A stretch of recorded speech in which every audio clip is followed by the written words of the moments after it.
Next story we've got, well, I want to play a video for you, actually. I love the movie Idiocracy. Let's go to that video if we could. This is too funny. I love the movie Idiocracy, and I found so many similarities between the President Camacho there and Obama's rallies in 2008 that I put together this clip showing the similarities between Obama and Camacho from Idiocracy. Anyway, we're not going to show you the whole video here, but you can see it by searching the internet for President Obama Camacho, as in Macho Man, Camacho. That's the video to check out. There is profanity in it. If that bothers you, don't watch it. Otherwise, you'll probably laugh your butt off. All right, now moving on to an issue that's not so funny. In fact, it's a threat to our liberties and freedoms. We have the resurgence of the gun control issue. Now, since Obama won re-election, and I can hardly believe I'm saying that here in the InfoWars studios, but it did happen. Since that happened, the gun control zealots are back in action now, pushing for the UN Small Arms Treaty to be enacted and applied throughout America to take away the rights of gun owners, to strip away the Second Amendment, to crush it, really, sort of like the TSA does with your Fourth Amendment rights. They don't want anybody in the world to be able to have guns except the corrupt governments. They want a monopoly on violence, in other words, a monopoly on force, so that individual citizens cannot protect themselves. But it's not just the UN Small Arms Treaty. It's also Senator Feinstein. Well, let me read you this from the UN treaty first. Here's a press release from PR Newswire. President Barack Obama's administration joined with China, France, Germany, and the United Kingdom, and more than 150 other governments to support renewed debate on the proposed Small Arms Treaty. Now, this takes us back to July 26, 2012, when Aaron Dykes wrote an article that broke down the language of this UN Small Arms Treaty. And in that language, he was able to reveal how this does strip away Second Amendment rights, even though the language can be confusing to people and it can sound like it's protecting the rights. Let me give you a little bit of that language right here. In the treaty, it says, quote, "The inherent rights of all states to individual or collective self-defense shall be protected." Now, if you look at this, though, the inherent rights of all states to individual or collective self-defense, that does not say the right to individual as in personal self-defense. What that means is the word individual is more like the word each.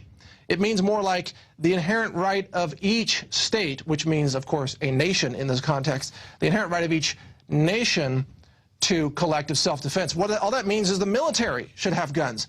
There is nothing in the UN treaty, and Aaron Dykes, again, researched this in great detail, and this is published on InfoWars. There's nothing in the treaty that protects individual persons in the United States or any other country to have the right to keep and bear arms. And if you'd like to read more about that story, here's the title: Bombshell, Leaked UN Treaty Does Ban Guns. Now, this treaty went into hiding during the last few months of the Obama election because, of course, Obama didn't want to be seen as a gun grabber. But now that he has won re-election, the gun grabbing is back on in full force. And joining in that effort is none other than Senator Dianne Feinstein. And she is pushing for a new measure that would, in fact, ban semi-automatic firearms across the entire nation. And it's not just banning their sale, okay? So get this straight. It's about banning the possession of semi-automatic firearms that you previously purchased. So if you bought an AR-15 or an AK, you know, a few years ago, or even some other kind of rifle, your favorite rifle, even a semi-auto 22 ranch rifle, you bought those many years ago. If Senator Feinstein gets her way under the Obama administration's gun-grabbing agenda, you're going to have to turn those guns in. And I don't think that's going to happen, at least not in Texas, not in the South of America. And we've got a couple of guests joining us tonight, and one of those, coming right up, will help us break down the reality of that situation. Could gun grabbing even work in America, even if they tried it? Let's go to Steve QUAYLE and get his thoughts on it. Steve will be joining us by phone to give us his thoughts. Steve, thank you for joining us today on InfoWars Nightly News. Well, Mike, I'm excited because now there are no suppositions that anyone has to kind of hope against hope that things aren't going to go to a worst-case scenario, because they absolutely are. You know, within hours after the election being won, the first topic that I'm told, and that's even being reported in some of the mainstream, is the United Nations Small Arms Ban Treaty that will affect the United States. And I think this is where most people have not gone far enough into their understanding of NATO, North American Treaty Organization, which is nothing more than the United Nations police force, and this explains why there are so many foreign troops in this country. But Steve, I want to ask you, I'm sorry, but specifically about your knowledge, because you know so many people in the realm of, you know, people who own firearms and people who legally buy and sell firearms and so on. What do you think the backlash is going to be if this treaty is signed and there is an attempt to implement it in the United States for people to turn in their guns? What's going to happen, Steve? Well, that's the last line in the sand, and I was on Coast to Coast, Mike, almost 15 years ago, and that question was asked, and I said there'll be total civil war. It will become regional at first, and we've seen that just in all the different failed false flag attempts, and every time, obviously, there's a false flag. But I'm saying this, we will have total civil war. One of the interesting things is that you're seeing ethnos against ethnos. That's what Jesus spoke of, nation will rise against nation. That doesn't mean Russia and China against the U.S., although that'll happen too. That literally means ethnic different groups are going to be pitted against each other. We're seeing that now, and that was an easy call almost 20 years ago when I started in talk radio, simply because of this. You could see any time someone would put a modifier in front of the word American, whether it was Afro-American, Spanish-American, whatever they put in front of it, they were already setting up what I would say, the platform for neo-tribalism. Right. And now you can see it. Obviously, you've been to South America. You know what the attitude towards the gringo and the Yankee is down there. Yeah. And I love the Latin culture. I have a lot of good friends, but I'm also aware that the powers that be, what we would call the Illuminati, the International Global Hood of Darkness, Federation from Hell, the point being is they want to get everyone, each man's weapons turned against each man. So, and these guys, listen, all terrorism is funded by a nation state. There is no indigenous terrorist nation. Terrorists need to pay their bills, buy their weapons, buy their communications gear. So but the point is you do the same thing. You follow the money. It's total civil war, to answer your question. Give us more details, though, Steve. If a civil war breaks out as you're describing, you've got on one side gun owners, firearms owners, who tend to be obviously conservatives, more rural-oriented individuals.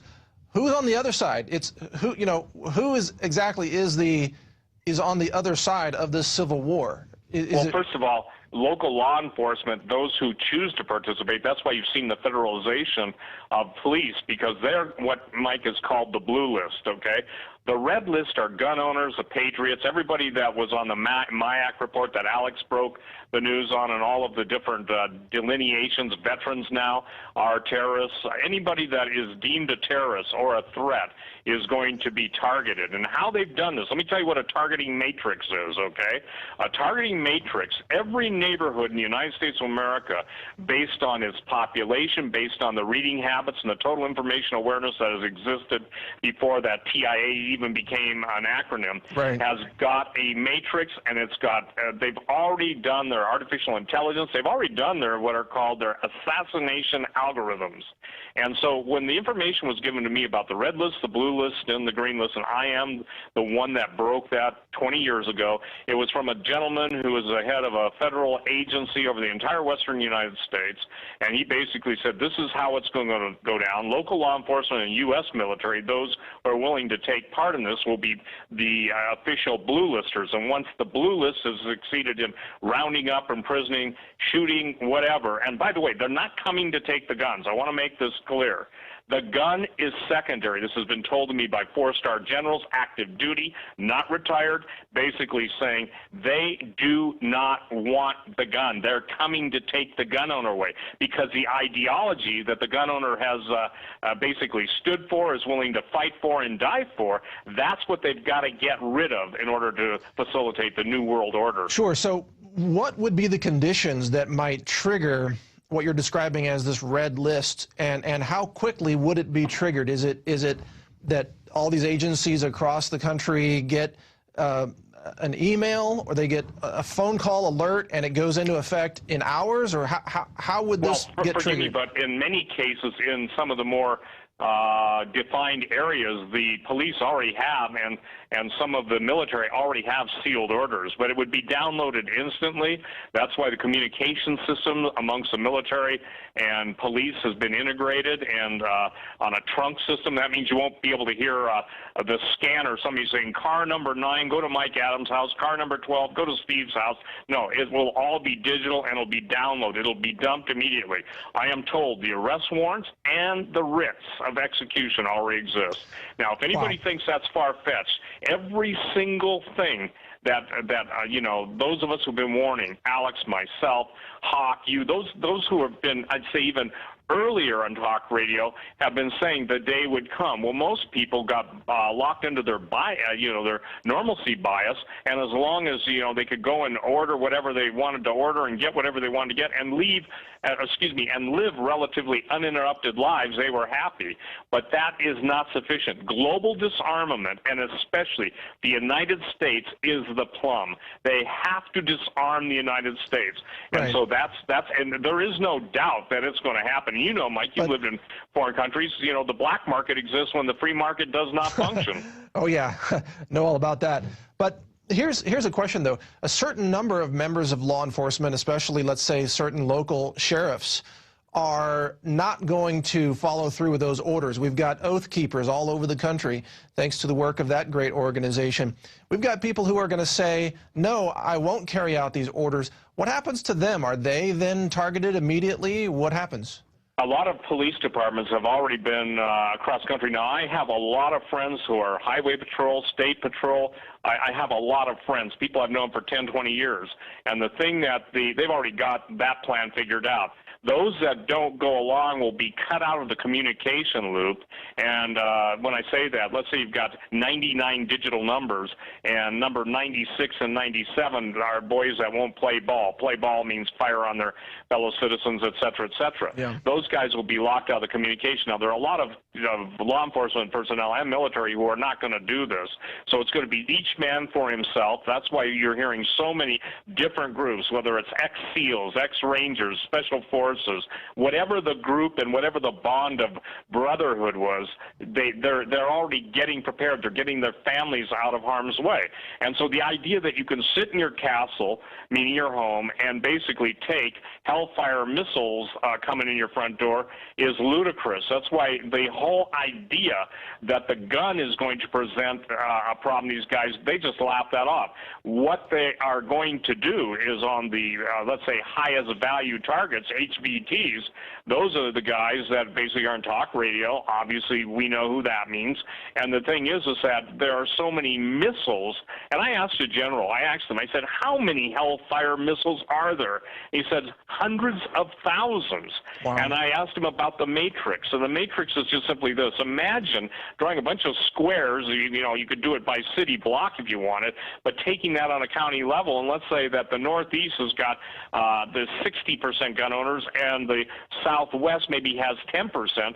Well, they know how to assign different teams to go into those different areas. And I'm told by those who are breaking ranks, pun intended, or coming clean, that they are absolutely being told this is not going to be to take the guns away. It's going to be a full-scale war. Now, Steve, let me ask you from a, let's say, a skeptic's point of view. I know you get this quite a lot. What's your answer to people who say, well, it's not as bad as you say, or they're not really trying to move that quickly, there won't be false flag attacks? A lot of people are reluctant to believe this. So how do you explain to them? I have an answer for that. The bottom line is there are so many sleight of hand tricks going on right now, but just because a person doesn't see it, how many times have you heard there's nothing to chemtrails? I've listened to that since I broke the story 20 years ago. Yeah, GMOs are safe, fluoride is safe. GMOs are safe, and obviously we've got 400-pound shish kebabs walking around on the streets that are, suffering from adult onset diabetes and every immune attack on their immune system. So what I say to the skeptics is this: you, number one, skeptics, you need to do your homework and look at what's happened in Kosovo.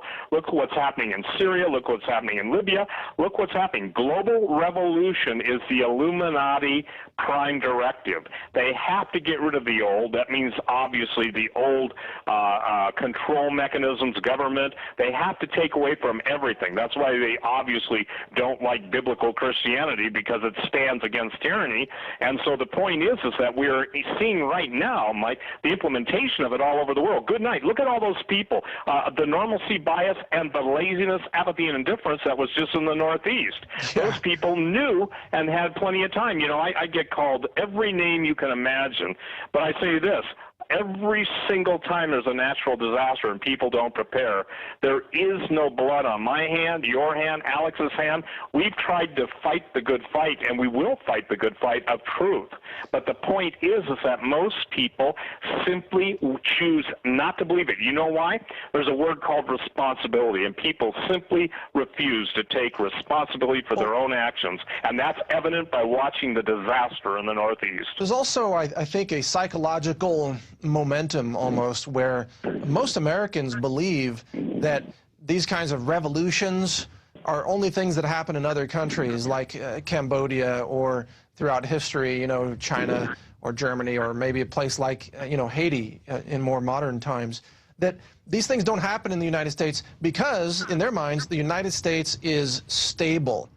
And it is honest. You know, the government is honest. The government is trying to help us all. The drug companies are even trying to help us. They're like producing love, you know, and putting love in a bottle. I would say this: the time of dye-dyed T-shirts and singing flowers in your hair, or you know, are gone. I think the reality is you're seeing people around the world. Look, we're seeing riots in Europe. We're seeing riots in Greece. We're seeing riots in the Baltic, and have seen riots. There's even, you know, now the Chinese so worried because there's starting to be so much backlash from the common man. Same thing in Russia. We're seeing it and have seen it in the Philippines. You go around the world.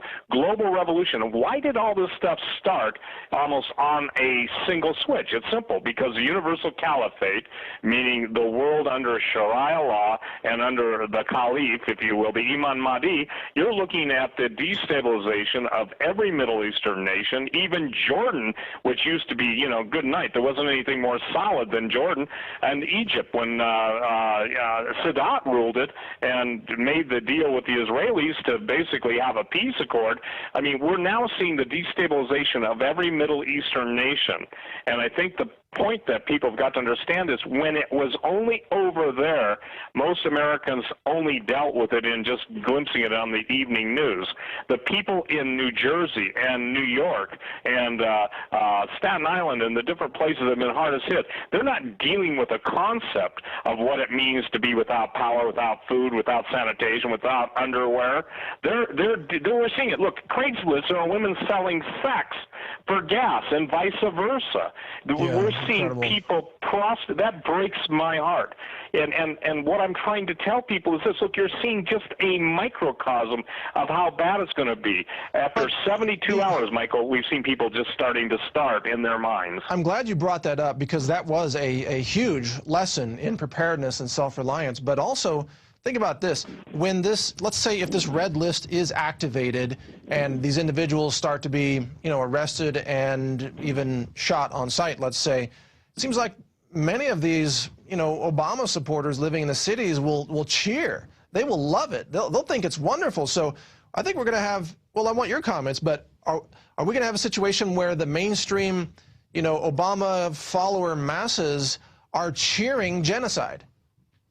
Well, of course, you know, the bottom line is that how is it that words like revenge should even be spoken in a political context when you're trying to bring the country together? Look, the divide and conquer, us against them. A house divided cannot stand. That's what Jesus said. This house is a house that's built on a foundation of sinking sand. And the bottom line is, it's amazing. You know, you've been in the preparedness movement long enough and had your newsletter and everything. People quote the book of Revelation, but somehow they don't want want to believe it applies to them.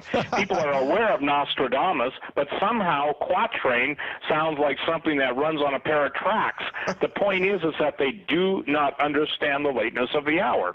And I will say this, I was the first, and this is just to set the record straight so the skeptics, which usually are, cyber warriors at Northcom, who go out and try and undermine everything I say, the bottom line is nobody else was warning about the cyber attacks on the banks that were happening longer than I am. So what do I tell? I tell people, listen, they're going to use an event. They'll blame it on the Iranians. They'll blame it on somebody, and they're going on you. Yeah. Well, fortunately, they know how dumb I am in computers. I don't have back doors to all the nation's major financial centers. And so let me share this. If you went to bed on Friday night and you had, let's say, $1,000 in your account, and on Monday you couldn't get that account, your credit cards have been canceled, all the credit card machines, the gas pumps, what would happen? Well, it's the same thing that happened in the Northeast.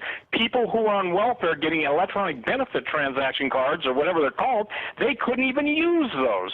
So we've all been prepped for the electromagnetic pulse attack, right. The book, 1 second after. So here's the thing.